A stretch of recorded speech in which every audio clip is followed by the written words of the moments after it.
morning, my movie-loving brothers and sisters. Thank you for joining us today on this Wednesday morning. Beautiful day, great weather here where we're at. Thank you for joining us here on the Screen Talk Live YouTube channel, where we talk about all things movies, TV, and screen-related news. I'm your humble host, of course, Key Toothman. I'm joined today by a good friend of mine and a great co-host, Shane Wallace. Shane, how are you doing today on this morning? Hey, I'm doing great. Good morning, Key. Good morning, everybody. Like you said, beautiful day, beautiful morning, and feels good. Awesome. So we're going to do things a little bit differently today. We're just going to do like a few small topics today. So the first thing we wanted to talk about was, Shane, just the other day, yesterday, I believe, we were talking about Bros. And so we know that Bros didn't do very well at the box office, and that was something that we were talking about. But now something that's happening is Billy Eichner, the guy who wrote and starred in the movie, we know who he is, of course, has come out and kind of, point and blame. And so I don't have an exact quote, but more or less what he said was, America doesn't want to support gay movies or gay things, so they didn't want to go out and support this movie. Shane, we talked about this just a little bit earlier, and you know how I feel. As an artist, I hate to see another artist pointing blame, trying to say why my movie wasn't successful or why this, instead of just, taking responsibility for what it is. As we were talking about yesterday, comedy movies don't do very well at the box office. We really found that out this morning doing some research. But romantic comedies even more.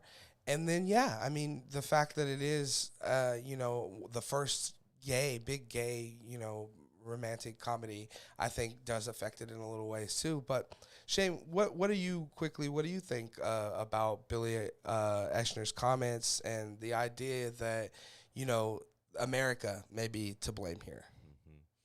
Mm-hmm. It's risky to blame your audience, especially when your movie's still in the theater. But, I can see both ways. But, of course, we were talking about Monday just about how it's hard to release a comedy in October. And it's still number one in the box office, Smile, right? This horror movie. Right. And, we were looking at the numbers this morning, and just in general, comedy is just plummeting in the theaters. I was actually really surprised. I found this chart, this graphics just nosediving. Yep. Just is very tragic. For a while, too, for years. For years. Yeah, for at least a decade. Yeah, and so we, just to find top movies, we had to go back many years just to find top comedy movies. And, maybe that time's past us where comedies are going to make a lot of in the box office. Yeah. Plus, now Bros is battling it in October. Yeah. But, at the same time, I can see all perspectives here. This is crazy. I'll bring this up real quick. Before we went live, I was looking at some news and just scrolling through some video game news as well. And there was an article that came out that, that gay characters aren't picked whenever, oh, wow. Gamers pick their characters. Right. They don't pick gay characters. Sure. So, maybe there is a point to this. So, but, is it something to, possibly seen as attack to the movie-going public that you're hoping to attract, Right. Maybe there could have been other ways, but also maybe down the line, too, we'll look back at this moment and go, hey, he had a point. Right. Well, I also think, on the topic of, comedies taking this big, dive as we've seen is, I think streaming's a lot to blame for that, right? Again, because as we talked about yesterday, this is more of a sit on the couch with your buddies kind of thing. We have a term for that. What is that called now? Netflix and chill. Netflix and chill, yeah. And what do you Netflix and chill? These types of movies.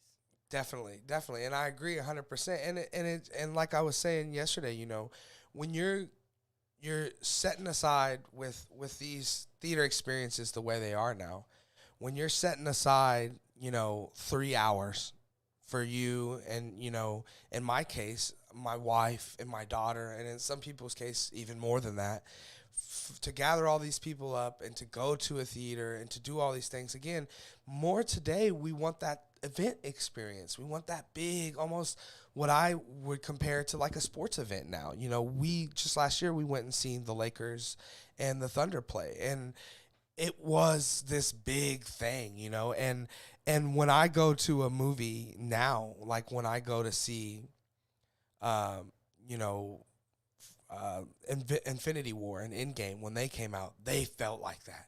They felt thunderous. You had those fans every once in a while getting up and shouting something and stuff, just like you would at a sports game. And I think that, again, streaming has just killed a lot of that because with a comedy movie, you're never gonna get that. You're never gonna get this big type of thing.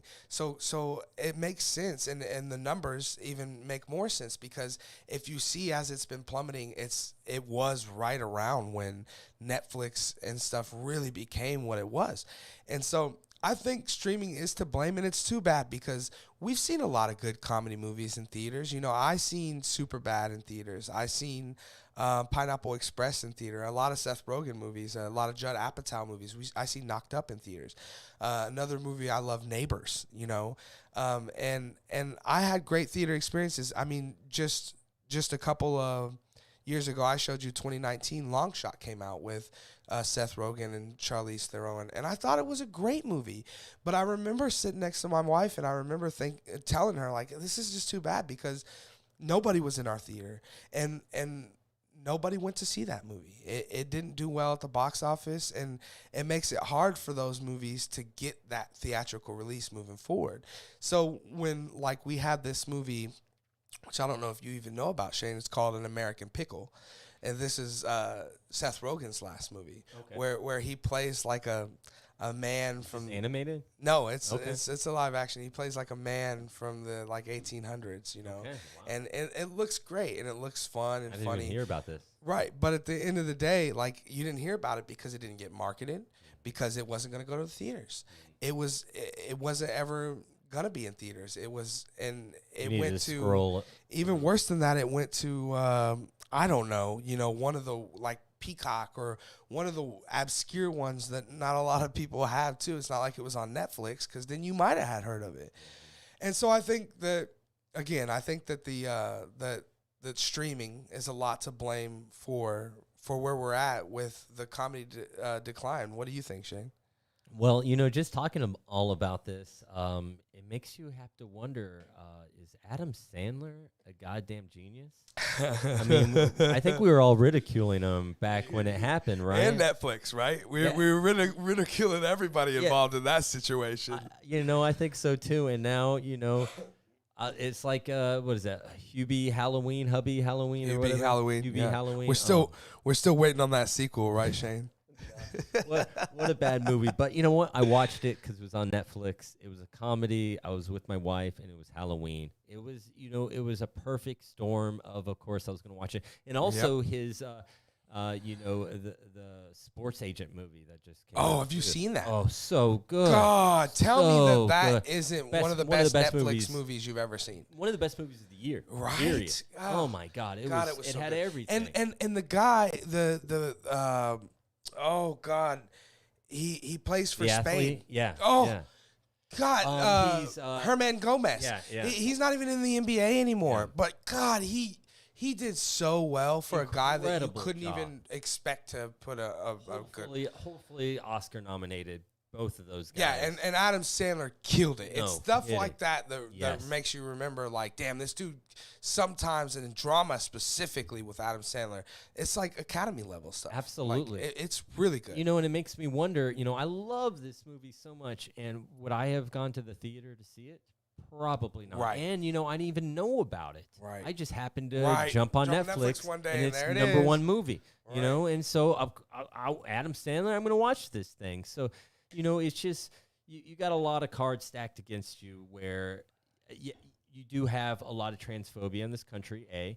B, you got a comedy in this country now, which is going to be a pitfall. Right. C, it's October, so when people do go out to see movies, it's probably going to be horror. Yeah. It's also R-rated, not family-friendly, so you're also cutting out a lot of demographic.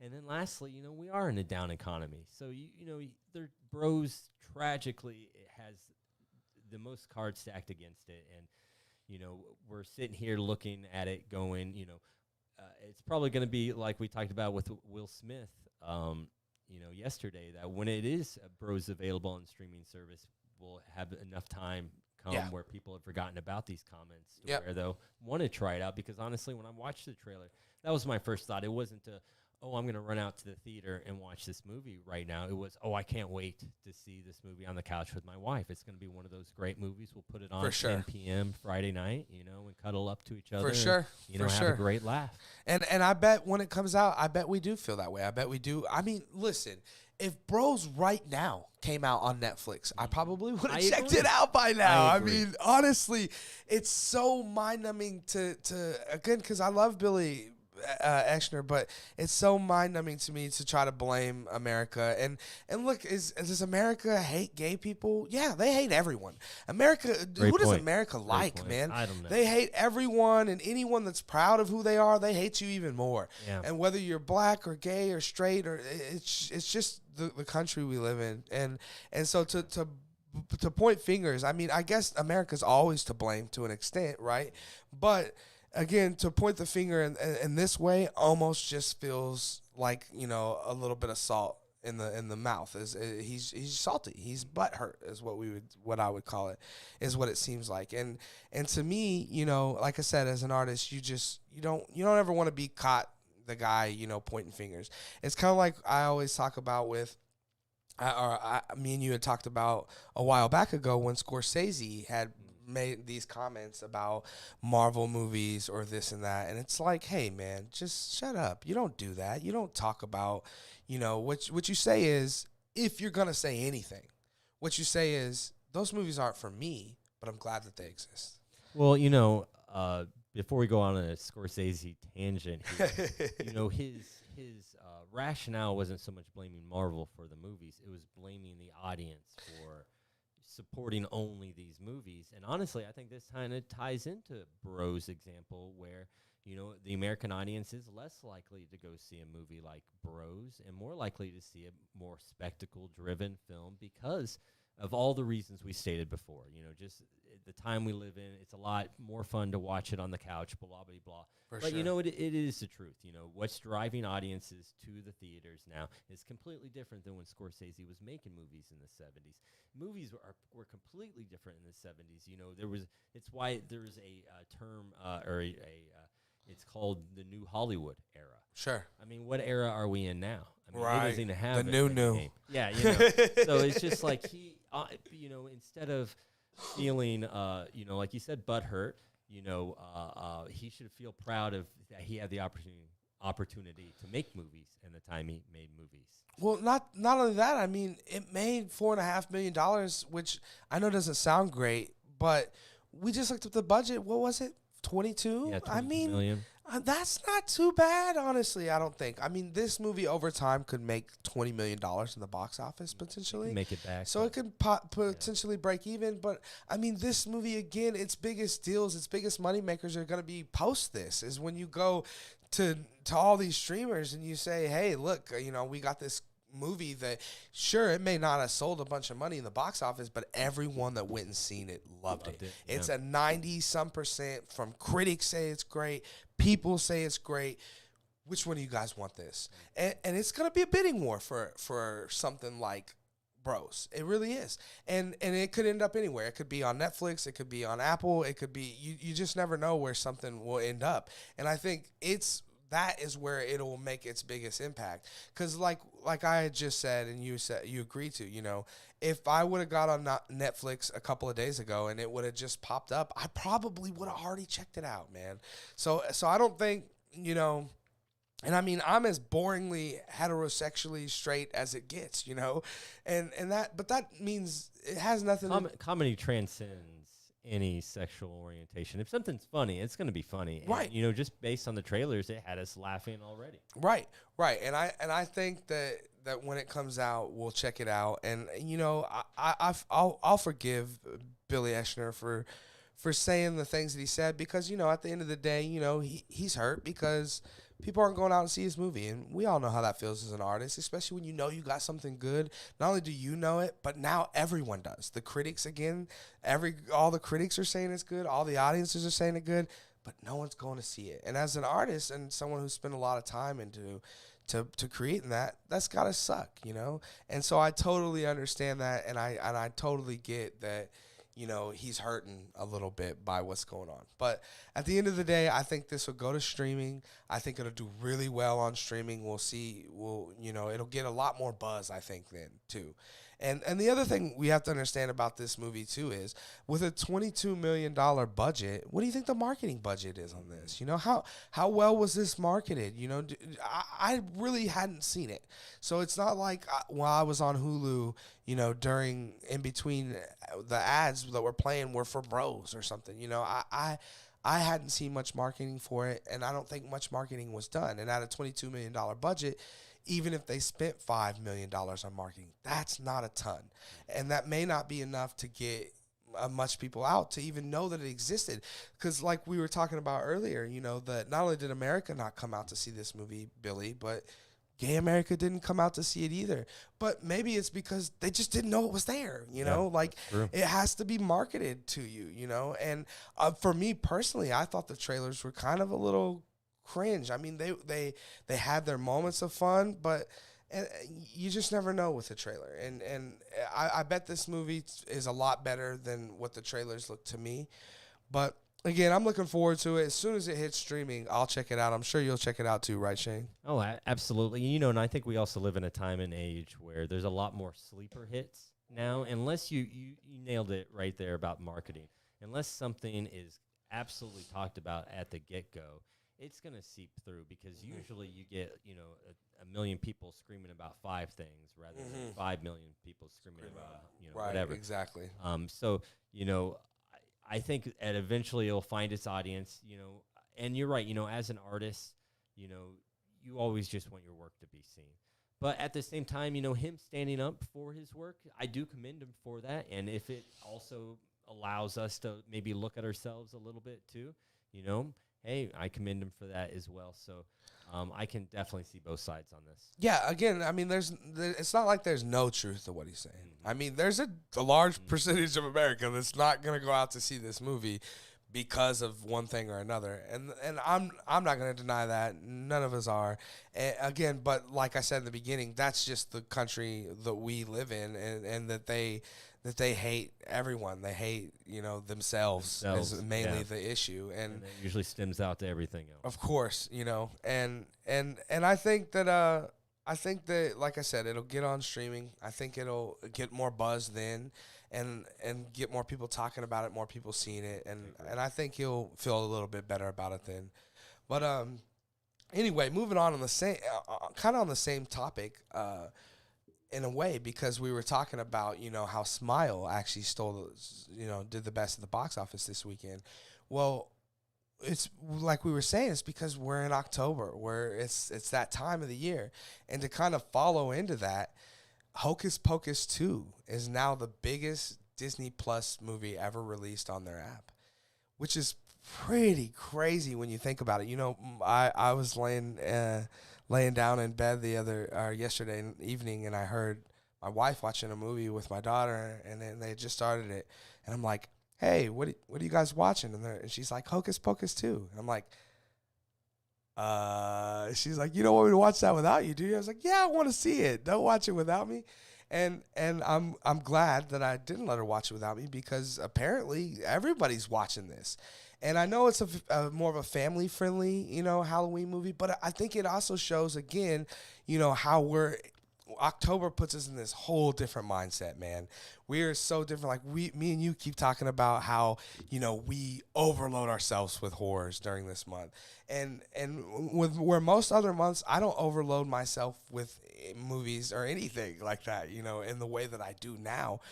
And so I think that kind of is for more than just us. I think a lot of people feel it's October, it's time to be scary, it's time to, and I think this shows a lot with Hocus Pocus being, you know, I mean, we had Black Widow come out. Now, keep in mind, Black Widow did come out in theaters and on Disney Plus, but we had Black Widow, we had, you know, Soul, a Pixar movie, Luca, a Pixar movie. These are big family movies, you know, made by Pixar, arguably the best studio making stuff, and even those didn't do as well as Hocus Pocus 2.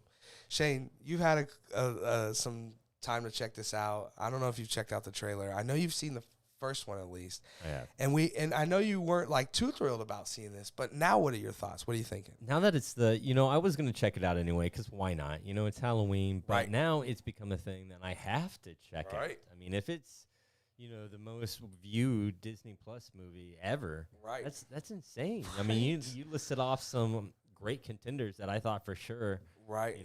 anything Pixar, I believe, like, oh yeah, that Yeah, 10 for years, sure. that will For sure. stand, For sure. it's going to touch that. Right. But like you said, it does go show the power of Halloween. To me, Halloween is very much like Christmas, where you get that child like experience. When you're scared, you're like a child. Yeah. You get under the covers. Yeah. So it is almost kind of like that Christmas experience, and it's also something you can share with your family. Yep. Like Christmas. Yep.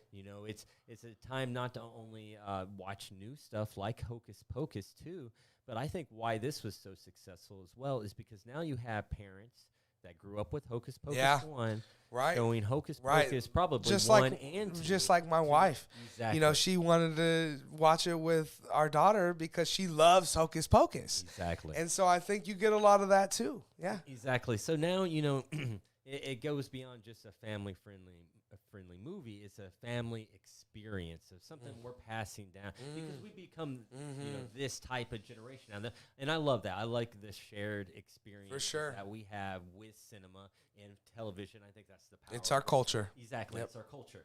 And so, instead of passing down, your great-grandmother's necklace or Right. something, Right. now we sit down and watch Hocus Pocus too. Right.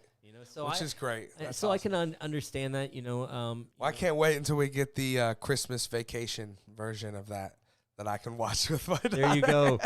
Is Chevy Chase still up for it? I mean, we got to make it now. I don't know. Something we didn't talk about is maybe we should talk about here in a little bit is the Community movie being made. Oh But yeah, we he's definitely should he's make not that. doing that. Well, they hate his guts. Well, so, yeah, who you doesn't? know. So, but and the he's so old. Yeah. I mean, he's really old. I mean, really old. I remember when you first showed me some of those episodes of Community, and I had never seen it before. I remember immediately thinking, "Oh my God, how is Chevy Chase still like acting?" And that was And like that 10 was years then, ago. right? So to think of him doing it now, but anyways, off topic. But yeah, Hocus Pocus 2. I'm probably gonna check it out tonight. Shane, what do you think? That's a great idea. I won't be on the show tomorrow. You'll have another guest here, but I wish I would have watched it last night so we could talk more about it. But yeah, I'll probably watch it tonight now because it's the biggest movie in America, right? Right. You got to imagine that Disney Plus numbers probably, would equal box office numbers if they were in the box office. I mean, it really is. It is mind blowing that this is number one. I mean, it's crazy. It really is. Especially since they have all the TV shows and right, and it's so, it's such a quirky, weird thing. But I think your point was the best. Is that it is kind of this thing that. Your points proved with my wife and daughter that, she wanted to show her this thing that she loved so much. And, my wife has always talked about, and when we get around to October, it's like, oh, we got to do Hocus Pocus. And I'm like, you could probably do that one without me, and I've seen it. I only seen it just in the last few years. That one time she was watching, and I was like, you know what, I'll give it a shot. I'd never seen Hocus Pocus. It's definitely, a family movie. Yeah, it is for sure. And it's not a bad movie, I wouldn't say, but it's just probably not for me. But also, I didn't have a daughter, which I have now. And, sometimes just watching my daughter watch things that she enjoys is just such an experience. Because, again, movies are such experiential events. And just being able to sit down and see, it's kind of like when she got addicted to Toy Story. There's these moments. I just watch her. She's watching the movie. I'm just watching her. And there's like that moment where, Buzz gets the like dead fly on his helmet. And he's like trying to scrape it off. And I look over at her and she's like she knows, that it's funny. And like just that is so cool. So it is definitely one of those things you pass down. And it's proof positive too that Disney's aware of this. like we've had a Lion King remake. We've had we're at Toy Story 4 where, they know that we, especially as millennials, I was born in 1992 and, Toy Story came out in 96, so it was my childhood, and to think that I could potentially take my daughter to a Toy Story movie in a couple of years is awesome. And not only to take her there, but it still be good and still it work for me as an adult, which is what Pixar does so great. And I know this, isn't that, but clearly it's hitting those notes. It's doing those same things, and it's making people, excited to see it, and it's making me excited to see it. Well, there's something special about, especially after so many years, bringing back a cast, a full cast. Definitely. You got all 3 actresses back. Which is for this amazing. film. Absolutely. I mean, that's a lot of the appeal of, even why you went back for Twin Peaks, for season 3 or anything that's been Cobra Kai. Cobra Kai is super successful. People love that show. Well, it's because it has this built-in audience, and it's been dormant for so long that people can't wait to see what these characters not only like now, but what their past, what they've been up to. Exactly. And I don't know if I'm sure everybody works this way, but a lot of times whenever you fall in love with a TV show and like a main character or a side character or whatever, and that show ends, you want to follow that character, that actor, to the next show. Yeah. Regardless of what that is, just because, something draws us to, to fill that in. You don't want to leave it. So, of course, people are wanting to come back, see Hocus Pocus too. I already kind of wanted to anyway, but now, you got to. In fact, everyone out there watch Hocus Pocus too. Enjoy it. If you haven't already. Because it sounds like most of you have. So it's really cool, though. I'm glad, really what I wanted to draw the most attention to, because, again, I just love it so much, is that people love October. People love Halloween. People love scary movies. We all love scary movies. Something we've always talked about, Shane, is it doesn't take much. It doesn't got to be great. It doesn't got to be good. It doesn't got to be anything in particular.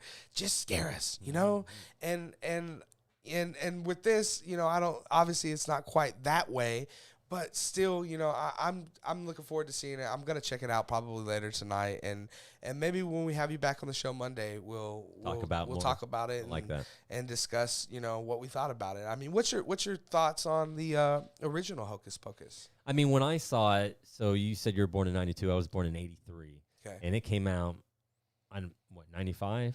Maybe. Maybe 93. 92? Yeah, it was. I was the year after I was born. Yeah, 93. So yeah, I was 9, 10, and so I it was fun. It had a little boy and a little girl. So both. Relatable. Relatable. My sister loved it. I loved it. So it was something that there wasn't too many things my sister and I could agree on. So something like this was a perfect movie for us. So yeah, we watched it all the time as kids, especially since it always got us in the mood for Halloween. And at that time, you got to dress up. And so a follow-up question to you talking about your daughter, any costume ideas? Are you guys doing costumes? Okay, so... Maybe Hocus Pocus? So I have my preferences of what I would like her to be. So she's kind of in love with Toy Story, right, as we were talking about earlier. And I would like it to be if we could do something like as a family. So we were thinking like, okay, well, like I could be Woody, my wife could be Jessie, and my daughter, what would she be? And it hit me, and ever since then, this is what I'm stuck on. The little green alien. Yeah, right? That'd be a cute costume, too. Perfect. That'd be a really cute costume. But also, part of me, as a parent now, wants to see her in like one of those like little pumpkins, like those little cheesy ones that when they're so little, right? Yeah, when they're so little, they don't even know what they are, so they don't care. Here in a few years, she's gonna be like, no, I don't want that. I want to be this. And so right now, I get to make that choice. So I don't want to mess this up. This is like a big decision. So I'm not really sure what we're gonna do. That's high on my list. I mean, she's only a year old. She'll be two this December, and last year she was Moana, and at the time, I mean that's like all she knew and cared about was Moana. But now she's into so much. She loves cars, she loves Toy Story, she loves Hulk. You know, I could see her wanting to be Hulk. She loves Spider-Man. She's a big Spider-Man fan. So yeah. So, but I would love to do the little alien. And when I was a kid, I used to have one of those toys, and when you'd squeeze it, the eyes would pop would out. come out. Yeah. I remember that. Yeah, it was awesome. Yeah. I really loved it, and it reminded me of like a dog chew toy. But but yeah. Anyway, so yeah, Hocus Pocus. Yeah. We're going to check it out. We'll talk about it again on Monday, guys. Let us know down in the comment section. What do you guys think about Hocus Pocus 2? Are you excited for it? Have you already seen it like everyone else has? Or are you going to check it out soon? You know, let us know down in the comment section below what you guys are thinking. So something else we want to talk about here today is we want to talk about Keanu Reeves, because we're in the Keanu-sance. Mm-hmm. It's that time, you know, that's... Everyone, you know, we had to bring the Matrix back. We had to, you know, everything. We're bringing Constantine back, Shane. We're getting Constantine again. We're getting everything that Keanu Reeves has ever been in, I believe. We're going to get it again. I mean, yeah, we got the Bill and Ted. You know, we got a new Bill and Ted. We got it, right. Anything. If you just say it, and I'll be like, yeah, it's a possibility. Maybe they'll do a Point Break too. Yeah, I can see it happening. Yeah. I can see it happening, and I would go see it. Yeah, because I love Keanu Reeves. We all love Keanu Reeves. Keanu Reeves is great. So apparently, just a few years ago, sorry, excuse me, he came out last year, and he was a co-creator, correct? That's correct. So a co-creator of a comic series called Berserker, is how I believe it's pronounced. So it's looking like now that they may turn this into a live action film, and that Keanu may actually direct it. Now, there's no information about whether he would star in it or be in it at all as an actor, but definitely that he would direct it. Now, we had to do some real deep diving to find out if Keanu Reeves have ever directed a movie, because it feels like it's something we would know, but it's not something we know, because we did find out that he has directed a movie. Shane, what was the name of the movie? Man from Tai Chi, I believe. Man from Tai Chi. And it was a co-production between America and China. Okay. In fact, it had Mandarin and Cantonese language as well as English. We looked it up on Rotten Tomatoes. It was sitting at like a 71% critic reviews. I mean, it looks like it was well made. And you even mentioned that Woo had. Yeah, John Woo had good things to say about it, and I'm a huge John Woo fan, so I'm sold. And he's a huge martial arts fan, so if he's watching this movie and saying good things about it, then that sounds good. Honestly, after seeing this, I might have to check that movie out. Really, it's definitely something that I mean, you read the little synopsis about it. You know, it sounds like a million other movies that I've seen, but it sounds like it's something I would be interested in.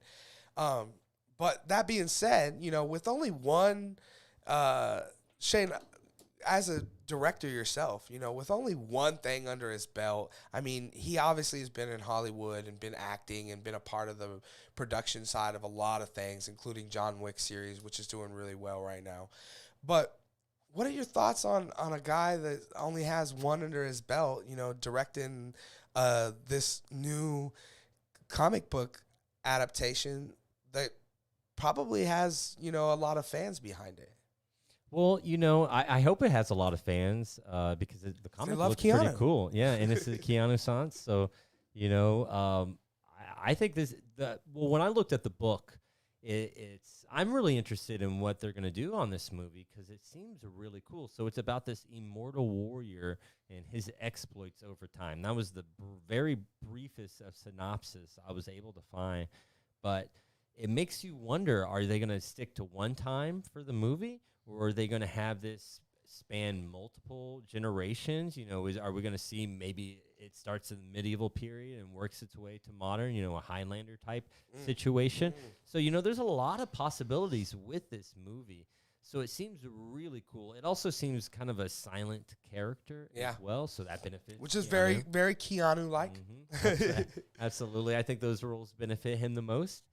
So I think this is a really cool idea, and you know, I don't blame them for doing it. He's got a lot of, like you said, built-in fan appeal.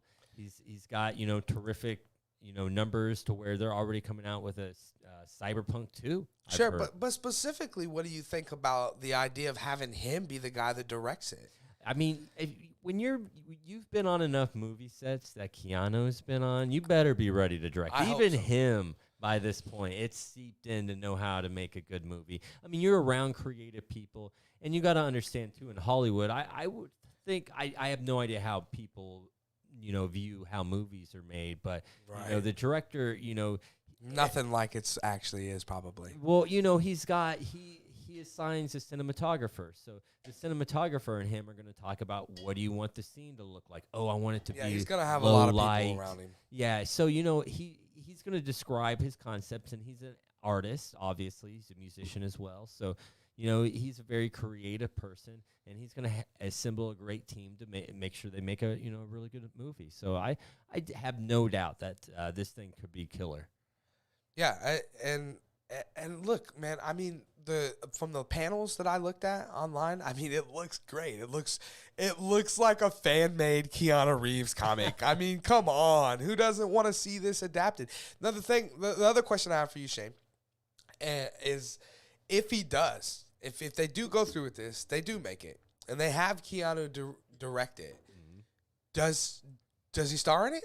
Does he play? Oh, yeah. I mean, you have to. It's a character's based on them, right? Right, yeah. So in my mind, you have to, if you're directing it and this comic book character is based on you, that you got to play this character, right? So not only will we maybe potentially, and again, there's no word out about whether he'll be in it or star in it, but we potentially get him playing this character too, which, like you said, or I was saying, it totally falls into the look and feel of who Keanu Reeves is, there's been a lot of, recently in the past 3 or so years, there's been a lot of murmurs about him joining the MCU and who he would be. And recently I've heard something good, a good option of Doctor Doom.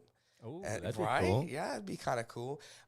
People were talking about him maybe being Moon Knight would be cool, which maybe, but I love Keanu Reeves, and I almost watch anything with him in it.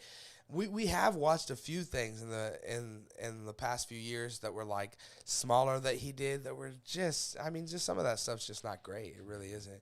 I mean, even I don't know if you were able to catch the new Matrix movie, but I mean, you want to love it, you want to, because again, to me, in my opinion, the greatest action movie ever made is The Matrix. You got a good case for that. And it's the newest Matrix. It's just not the same, and the Wachowskis just over time have just not been making as good as stuff. And so he's also been around a lot of bad film sets, a lot of bad filmmakers, or I hate to say that word, but people that aren't making the greatest stuff all the time. So you got that too. And again, you got a guy that's got one movie directed under his belt.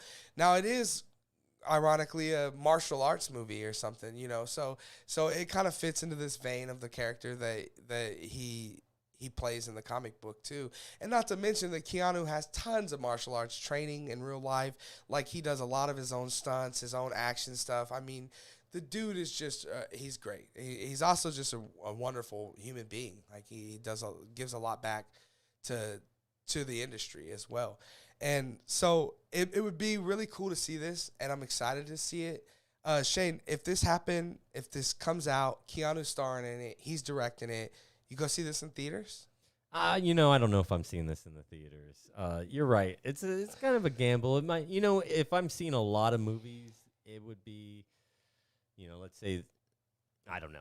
It does sound like a good popcorn film. Yeah. If midnight screening would be fun. Sounds yeah, like, a great streaming one, because you don't know what you're going to get. You're absolutely right. I think we've entered the phase of Keanu Reeves, the Nicolas Cage phase. Yeah. Where there's a lot of content. Is all of it great? And there will probably be a phase in 10 years where we look back and go, no, Keanu Reeves is a goddamn genius. Yeah. It's like we are now entering that phase with Nick Cage, where we are all finally realizing that this guy was always right.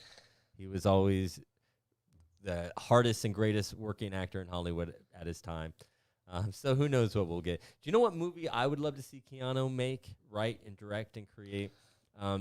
You know how there's those on the internet those pictures of is Keanu Reeves a vampire? Oh yeah, sure. How about Keanu Reeves starring as Keanu Reeves the vampire? Oh, and we get that would be movie. great. Yeah, It'd be great because he may be a vampire. Yeah, exactly. Yeah, so him might and as well like just Paul Rudd. lean into it. There you go. All the cameos they could get for that. Again, Nicolas Cage shows up. So.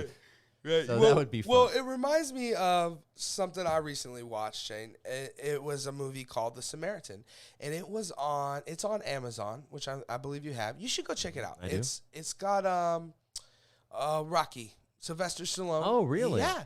And I gotta feel see like it. you would like.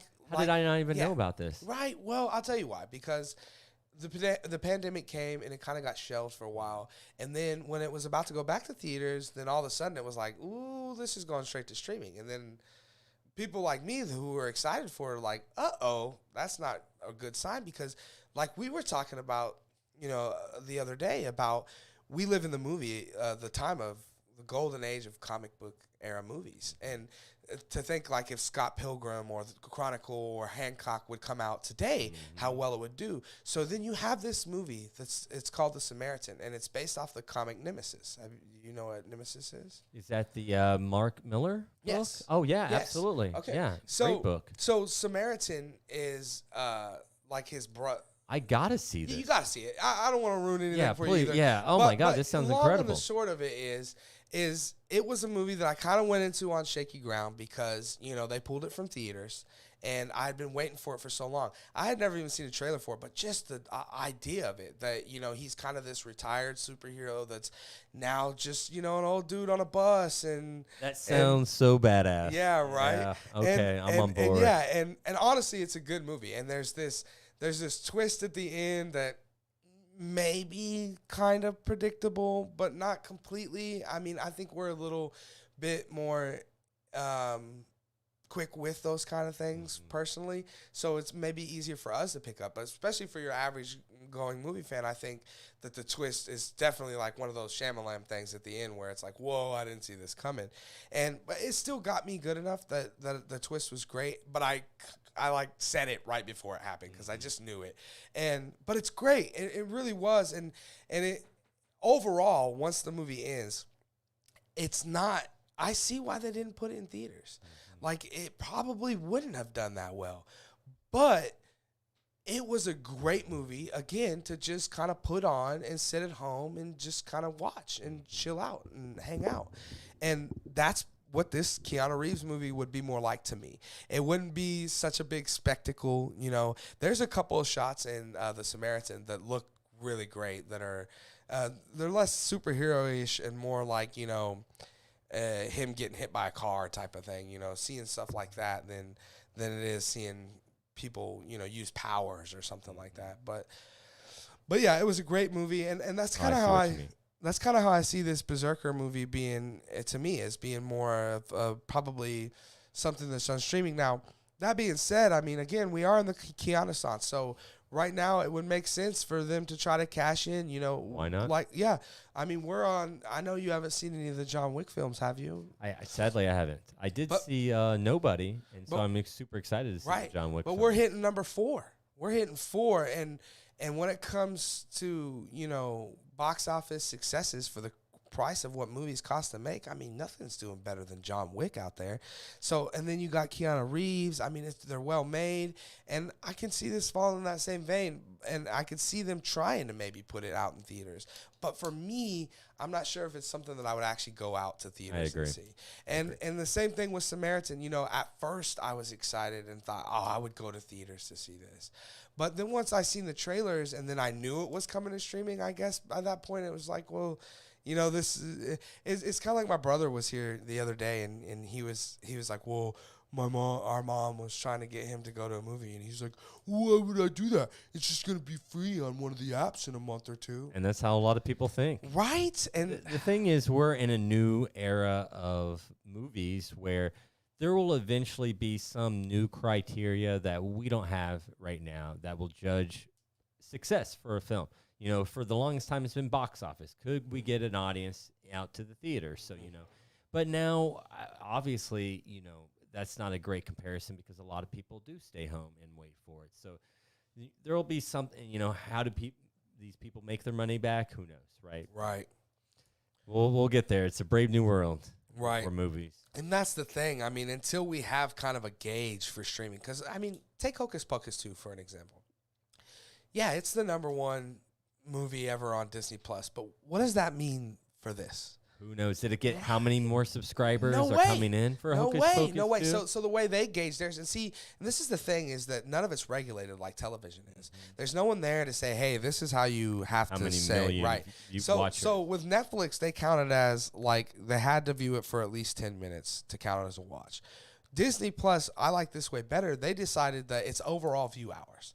So like overall, it was viewed this many hours, and that was number one. Divide it by. Oh, I see what you're saying. And that was number one. And I think that's a good way to look at it. But again, how does that come down? How does that relate to dollars and cents? What does that mean for Hocus Pocus 2? If they would have put that movie in theaters, it would have done well. It would have been successful.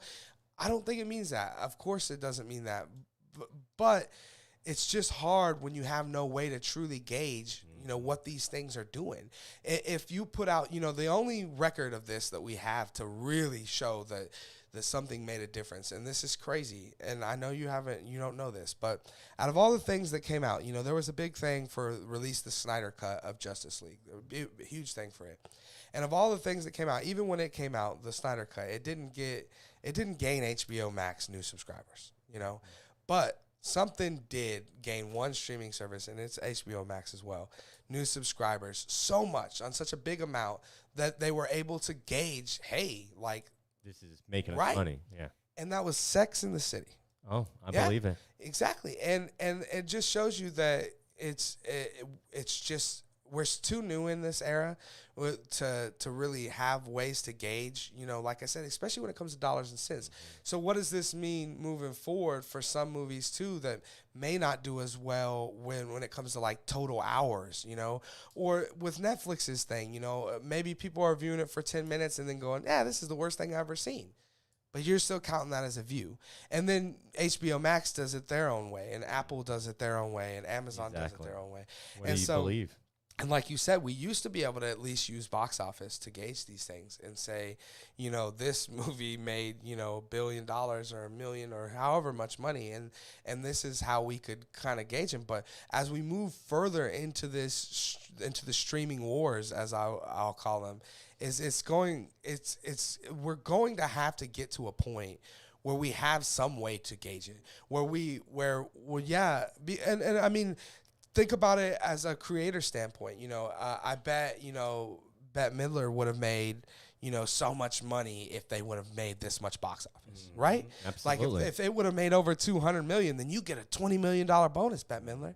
Right. Well, where's that for streaming? Where's where are the royalties? What do all these things mean in that way? Because they're just so much different than they are when like what box office is, and now it's just, like I said, it's just so convoluted with them all doing different things. And so what we probably need is like what they did with television, years ago, which is you bring in the FCC or the whatever FCC it is. regulates it all. Yeah. And then, what's the guys? The Nielsen rating. Yeah. The Nielsen boxes, right? Yeah. And so you can get a real gauge with those kind of things. And I think at some point, I mean, streaming services, and they're all going to have to get to a certain point like that so we can truly understand, what these films are doing and how successful they're actually being. Because then we could also get a gauge on, like, would maybe this have been a good idea to put in theaters? Because the fact of the matter is if this movie would have made, let's say, $100 million in theaters, that's way more than what they're making right now. Mm-hmm. Like, it's $100 million more than what they're making right now, pretty much. Because when you release a movie straight to streaming, you're almost just, taking a loss on it in a way. Now it works for something like The Irishman, where Scorsese, could go with this finished product, and he could go around to the streaming services and sell it. But again, it's still at its flat rate. So if he sold it to Netflix for $250 million, that's all he got. Mm-hmm. There's no potential of more. There's no, Netflix is like, well, if this many people there is no number or thing for that, for him to gain more money, or for the actors or the crew and everyone else involved to be able to get more money on what we call the back end. Right. Yeah.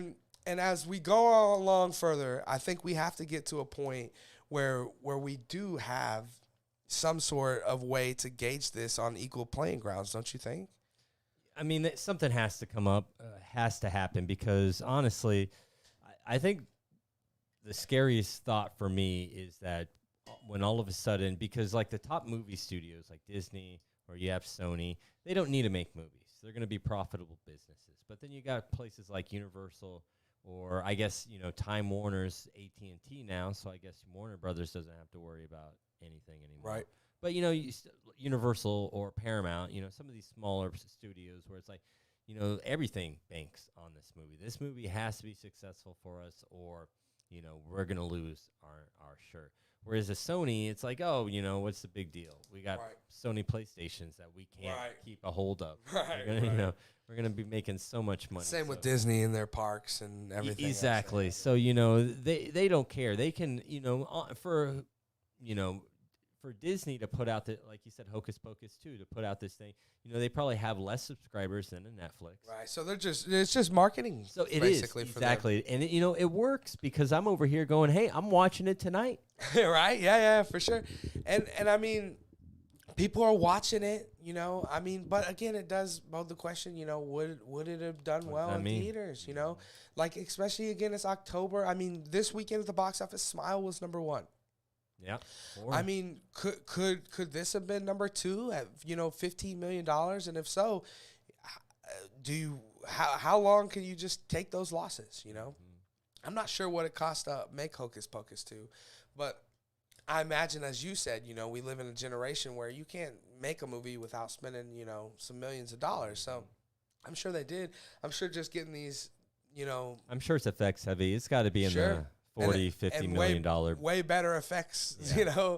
and I'm sure getting these beautiful ladies to come back wasn't probably cheap. I mean, when's the last time you've seen Bette Midler in something? It's been a while. So to get her up off the couch probably wasn't cheap either, and all of these things. And I think that like I said, as we move further into the streaming wars, we'll have to have a way to gauge it, just to be able to, like I said, appreciate these peoples and these creators for what they're doing. They're not every one of these guys is just doing it just because they love acting and love making movies. It's also a living for them. And to think that there's potential for money to be made that's left on the table because we're basically using this as a marketing scheme in a way. And again, like you said, it's worse for Disney Plus. It's worse for Apple. It's worse for Amazon because Apple's got a ton of money. Apple don't care about how well you think Apple cares about how good Apple Plus is doing? No, not at all. Yeah. They could give a damn how Although good they have some really good content. They do. Yeah. I mean, they just won the Best Picture of the Academy Award. Stiller show, I got to watch that. God, Severance? Yes. It's amazing. And Blackbird's on there, the one I was saying with Ray Liotta's last. How am I not subscribed? And it's great, but again, the point is that, they could. Their priorities isn't making films and making media. Their priorities is making cell phones and selling phones, and they're able to just blow off a bunch of money and use it because their goal right now is just to is like you said, the subscriber difference is huge. Netflix has more subscribers than all of these other places by probably hundreds of millions. Yeah. And so the idea is you give these people this free content and hope that they join your streaming service. And I totally understand that. And I mean, that's really the only way to go about it. But again, it would just be nice to have a way to kind of gauge these things moving forward. And I'm sure we will. I'm sure at some point, like I said, Nielsen, what do you think the odds are that Nielsen hasn't tried to contact these people and tried to be like, hey, I'm sure they have, and maybe there's something they're working on, but the thing is it's evolved so much year by year because, 10 years ago you just had Netflix, really, and then now you have so many, you got Netflix, Hulu, Peacock, Apple TV Plus, this plus, and And so I think we'll have to wait until we get to a point where the dust kind of settles, maybe, because we're still so new into this streaming era. But once we do, I think we'll get a better look at those things. But the problem really is that by the time we get to there, that this streaming war will have killed the box office. So the question of, well, do we leave money on the table, just won't exist anymore, because there is no theaters. We're not. we're only putting it on our app, and that's what scares me the most, is because as a movie loving guy, and I know we love watching movies in any form, in any place, in any way we can, but some movies are just a lot better to see on the big screen, and I would hate to see that go away. And I would hate to see, like I said, that people not, be given the chance to succeed. Again, for all we know, I don't think this is true at all, and I'm sure you don't think either, Shane. But for all we know, Hocus Pocus could have made $1 billion. Who knows? We'll never know now. And we will never know. And going back to the Keanu Reeves Berserker movie, that to me is the main issue, especially in this comic book era, world, is that, are you leaving a bunch of money on the table? We'll never know. Yeah. I mean, we got to figure it out some way, and I think you're right. They probably already are talking about this. We just don't know it yet.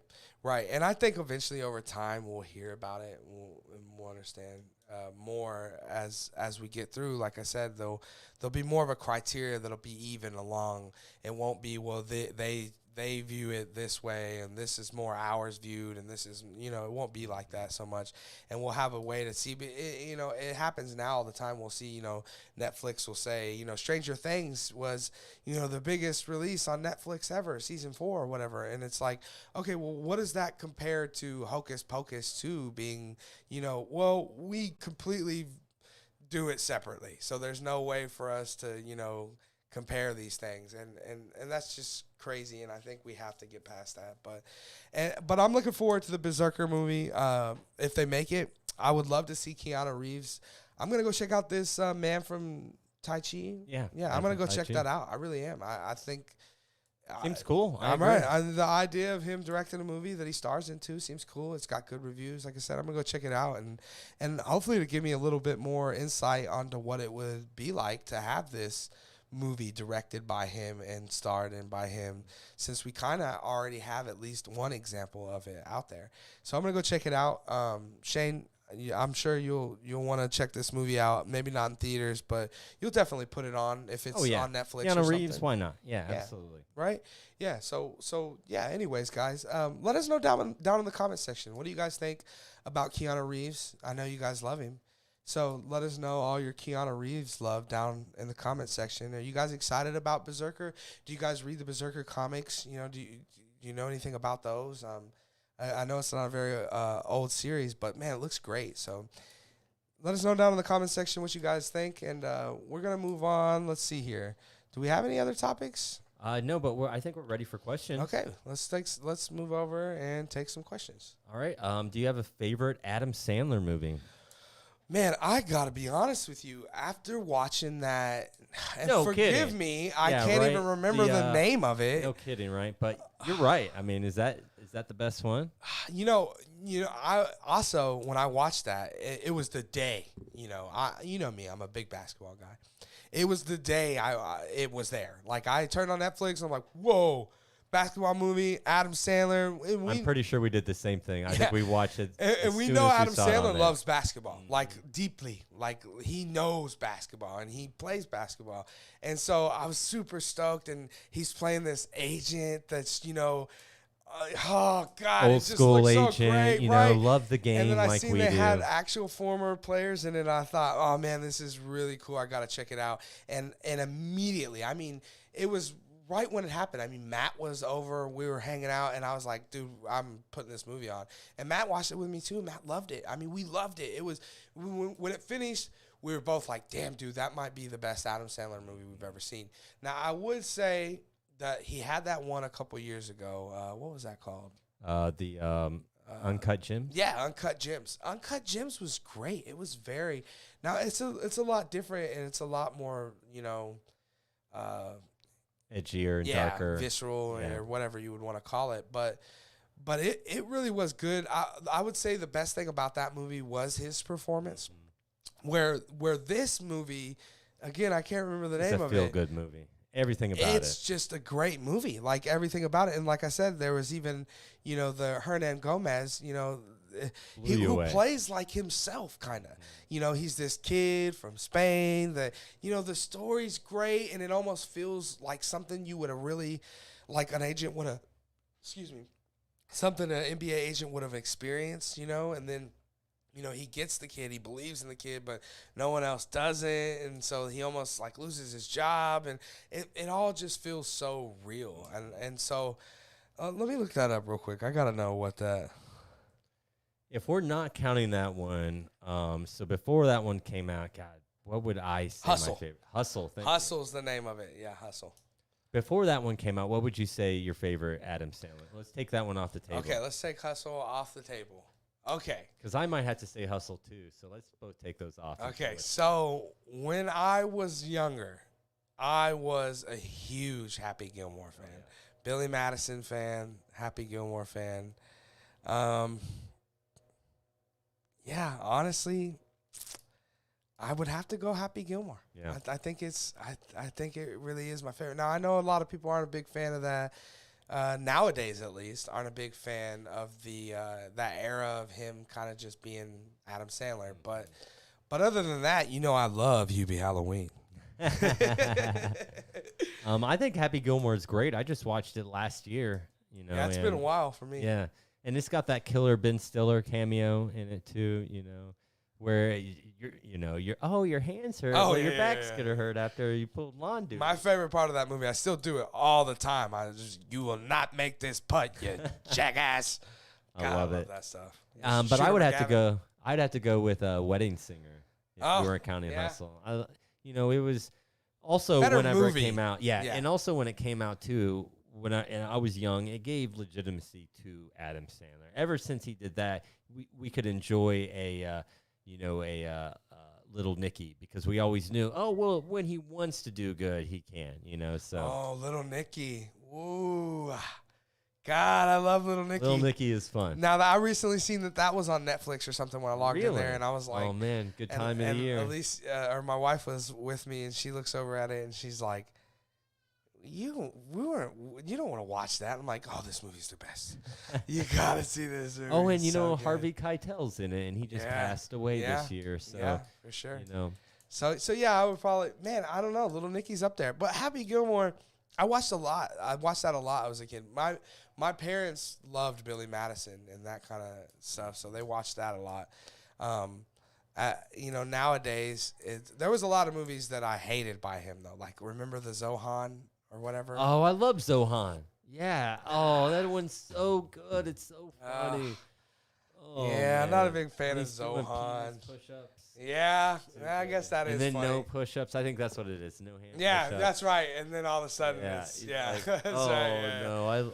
I mean, maybe I haven't seen it in a while. Maybe I'll watch it now and go, oh my God, the movie's so totally insensitive, and I can't believe I just said I liked it. Right. On the internet. Right. Yeah, I just don't remember it. And also John Turturro's in that movie. He plays the villain. Oh man, there's so many good Adam Sandler ones. There is. I like the Chuck and the two firefighters. Oh, with Kevin James. Yeah, that was really good. I pronounce you Chuck and Larry. Yeah, that was really good. That's great. That's a great movie. Yeah. There's a lot of them that are there that you kind of forget about, especially since he signed that Netflix deal. As that goes on, like Hustle will be a perfect example of a movie that just kind of goes and it's gone, and that we didn't hear about before, we didn't hear about during, and we won't hear about after, which is too bad because that movie is really great. I agree. That movie is Academy level. It really is good. Speaking of Hustle, though, while we're on this subject, yesterday we did a top 5, or maybe it was Monday, we did top 5 October slate that we were looking forward to. One thing I forgot to mention and bring up, which I don't know if you know about, but this month in October also coming to, I believe, Netflix, is a documentary that was produced by LeBron, Melo, and Wade called The Redeem Team. And Really? Yeah, and it's Whoa, like about their Olympic yeah, it's trip? about like the Redeem Team and like how they had to come Man, back, right? That sounds So great. right, so man, And that's going to get us pumped up for the NBA season, which is right, right around the corner. Yeah, I'm super looking forward to that. You know how much I love the Redeem Team. It's like It's my dream team. yeah, it's my dream team, right? Yeah, so I'm super stoked, especially since the passing of Kobe. Well, I'm sure we'll get all these little like, because there's like a little trailer for it, and just the trailer itself was like basically insinuating like we were a bunch of little boys around this man of greatness, and you were, they are, yeah, right? exactly. You were, but it's probably more noticeable now than ever, I'm sure, for them, especially with his passing. And me, I love these little stories that we'll get, about like Larry Bird later on, years later. Yeah. Right. So I can't wait for all these little, stories about how, this or that. I was telling you one a while back ago about the Olympics with, him, like, I don't know if I told you this, but he had like this was on the Redeem Team. They had all just finished practice and they went in and like we're just kind of lounging around in the team lounge area, and like Kobe had been gone for a while, and then all of a sudden he comes in and he had just did like I don't remember what it was like a 42-mile bike ride. And he like just starts like, they were kind of like in the beginning kind of like poking fun at Kobe, like, dude, calm down, what are you doing, you don't need to be doing this all the time. And then Kobe gets like real serious with him, and he's like, yeah, well, that's why I'm Kobe Bryant, and you guys are sitting in here. Yeah, right. And it's those type of stories, right? I want to hear more of that. Cold. I love that stuff. Yeah. I love that he's old school. That work ethic. You gonna make fun of me? Yeah, right. You gonna make fun of me? I'm the dude out here on the bicycle for 42 miles, while y'all in here eating chips, hanging out.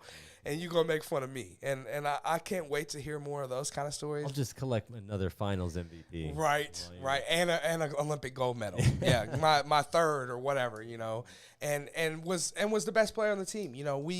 That year the Redeem Team we faced, I believe, Spain, which is who beat us. Was it? It was. Was it Argentina or Spain? Yeah, one of the two. Yeah. Had beat us, and we faced them, and it was a tight game, and I don't know if you remember it or not. It was the gold medal game, been a while. And it came down to, of course, like always, Kobe yeah. putting the ball in the goddamn hole, and he did it, and he won those games for us. And he also had, like I always say, he had that assassin's mentality, and he showed it then more than ever, because a lot of those guys, LeBron, Melo, Wade, who are obviously, some of the greatest players to ever play the game, had just come off this loss. They all feeling it. They all in 04, as kids, as young kids, as 18, 19-year-olds, they all lost. And so now here they are as men. Right. Now here they are as 24, 25-year-olds, but then you got your 33-year-old Kobe Bryant. You got Michael Jordan basically on the team, and he's what made the Redeem Team, like, he's what pushed them over the edge. And when we talk about all the time the Redeem Team playing the Dream Team, to me, what would give the Redeem Team the edge is Kobe Bryant. And granted, the Dream Team has Michael Jordan. I understand that, but there's just something about the way Kobe played and the way he was that's just so different. And I can't wait to hear more stories about that. When does this come out? I want to say it was October 14th or something like that. Where's this going to be at? I want to say it was Netflix. Okay. I believe it was Netflix. So too bad it's October, because again, I'm trying to watch as many horror stuff, but we might be able to sneak in an episode here and there. Well, I believe it's just like a doc, so it might just be like an hour, 20 minutes or something like that. It's not like Last Dance. No, I don't believe so. Yeah. But what else we got? Oh, yeah, let's see here. Yeah, we actually got a couple super chats here. What's your favorite animated movie? Ooh, okay. And Adam Sandler's done some animated movies, too. Oh, man. Well, I would tell you this. One of my favorite Christmas animated movies is 8 Crazy Nights. There you go. I love that movie. Yeah, this is fun. Oh, God, I love that movie. But very basketball heavy, too, that movie. Is true. Which may explain why I love it so much. But give me a second. Let me think about this. Shane, do you got an animated movie? My favorite animated movie, it might be... what is it? Nausicaa of the Wind. Oh, okay. Like a Studio Ghibli. Yeah, that's type of thing? that's definitely my favorite Miyazaki film. So it could be that one. Okay. I mean, but we were also talking about Batman earlier tonight, and I love The Mask of the Phantasm. You were mentioning that. Is great too. That's one of the best animated movies to ever be put in theaters. Absolutely. And then we're talking Pixar and Disney too. It's like, where do I put Aladdin or Toy Story? I mean, how can I not go? Right. I mean, Lion King. Saying what's your favorite animated movie is like saying what's your favorite movie, right? Right. Kind of. But and then there's those outliers like Akira, which gives you this like different kind of feel of. Akira's great. Of animation. Man, I'll tell you this. I had a little second to think about it, and with us just a split second, it was very abundantly clear and quickly. Now, Shane, this isn't gonna be something you know or much about or relate to much, but when I was a kid in like '98, I actually was able to go to the movie theaters and. Animated movies like this, the one I'm going to mention, never really did too well in theaters, but the Pokemon movie. Oh, okay. The first Pokemon movie, and it did great in theaters. Like, it still is one of the biggest, like... animated if movies. You take away Pixar and all of that stuff, sure, and you go, stuff that's not American-made specifically, it's up there. It's like number 2 or 3 still of all time. And Demon Slayer, I think, and Dragon Ball Z are 1 and 2. And so that movie just touched me so much as a kid. Like, I know you don't really know much about that movie, but just in the beginning, we have this character named Mewtwo. Actually, you're drinking out of a Mewtwo glass today. Okay. And we have this character named Mewtwo, and he's very he's not like a Pokemon. Pokemon are kind of like animals, but Mewtwo is kind of like a person because he was created in a lab by humans. And so we open the movie with just blackness, and we can just hear Mewtwo's thoughts. And his thoughts are like, who am I? What am I? Why am I here?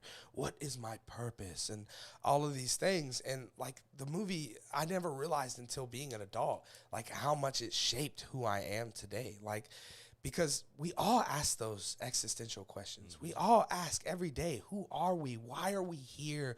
What is our purpose? And all these things. And the movie ends, there's this moment where Ash, I know you know who Ash is. He gets turned to stone by Mewtwo. And then Pikachu is sitting there crying over Ash's stone body, shocking him, hoping that he'll revive him. It's going to bring him back to life. And even now as an adult, it is rough to watch, dude. I mean, he's sitting there, he's like, Joe, and he's getting weaker because, he's giving all his power. Man, and nothing's happening. Right. And I was, movie? Huh? This is supposed to be a kid's movie? Right. And I'm 6, and I didn't think about this stuff. And so, and because Mewtwo's view of this whole thing was that, humans use Pokemon. They don't care about Pokemon. They don't love him. And then Mewtwo's seeing this happen. The love. And Mewtwo's floating in the sky, and he says, because he only speaks with thought. And he says, I see now that the circumstances of one's birth is irrelevant. It's what you do with the gift called life is what really matters. And again, as an adult, I had no idea the seeds that were being put into me, but it's so true. It's irrelevant who we are, where we were born, what our religion, what our moms, all of that is irrelevant. It's exactly what Gandalf says. It's up what to we us do with the time we have that we're given. That's right. Absolutely. And I remember it, especially now watching it as an adult, and I love showing it to my daughter because, again, I just feel like there's so much lessons to be learned there. And granted, this comes from, especially at the time, this was Japanese, this wasn't American. So it was different. I feel like it was more about lessons and more about learning what life meant than a lot of things that I learned at the time. Now, a lot of things do similar things, like Lion King teaches you about the circle of life and things like that. Absolutely. But those existential questions we asked of like, why we're here and stuff, not a lot of things, especially as for children, answered those kind of questions. And honestly, I thought it was amazing. So for sure, my favorite animated movie is got to be that first Pokemon movie. Love it. For sure. Well, we got another question here. Cool. Favorite movie with Keanu Reeves besides The Matrix?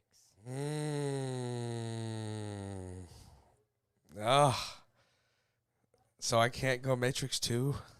I would let you go Matrix 2. No. I'll shame you for it. But Yeah. I don't know. Let me think about this one. Shane, you got something? I mean, the one that comes straight to my head that I'd probably put on anytime would be Point Break. I love that movie. It's so good. You also know I'm a big action guy, and that was an early action movie for me. And just the whole buddy cop, as well as, Swayze plays this great villain. And, there's some insane stunts in that movie. You got the airplane, the parachute stunt. That thing's crazy. You got the whole foot chase that's right after that. It's just a great action film. So I might go with that. The other one that I would go with, that I love this movie, but it's in spite of Keanu Reeves. I love everything about this movie except Keanu Reeves, and that is Bram Stoker's Dracula. Oh, yeah. It's such a great movie. I love the effects. Oh, I love Keanu Reeves. Because he's in terrible. that movie. He's terribly great, though. No, It's fitting terrible. almost. But everything done in that movie was done in camera. There's no post-production effects except for, maybe some, fades, transitions, superimposition, stuff like that, basic stuff. But there was no CG, no animation or anything like that. And there's some really impressive effects in that movie. So I'm going to say those two. Okay, so you went 2, I'll go 2 too.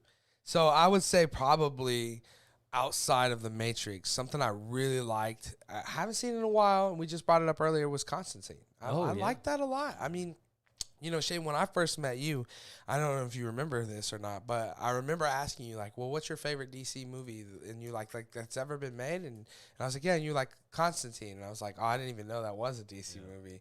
And yeah, I liked it a lot. But maybe The Devil's Advocate? Oh. Yeah. Man, I forgot about that. Pacino is so good. Yes, right. Keanu isn't too bad either. No. I know he uses But Pacino is the reason we watch it. I mean, we talked about during WandaVision, there was rumors that they had casted Pacino to play Mephisto. That would have been good. Which would be great. He might be a little too old now. I think with Sure. Satan or Devil, Lucifer, whatever you want to call him, I think younger the better. So in Devil's Advocate, I think Pacino was right on that cusp of not being able to play it after that. Yeah, and I got to go back and check Constantine out. Like I said, it's been a while since I've seen it. I think it's streaming on yeah, it's on like Netflix or something too. Yeah. When I was a kid and I watched that, I remember watching it with my cousins. We were a bunch of young dudes, but man, we just had a blast with it. I remember us thinking, oh man, like this is the new, and we wanted a sequel and stuff. We never got, and now we may be getting a sequel because of course we're in the Keanu Renaissance. But yeah, I would say Constantine. But yeah, the Devil's Advocate is up there, and of course I like Bill and Ted and stuff like that. But he also has this role in Toy Story 4. I don't know if you've ever seen.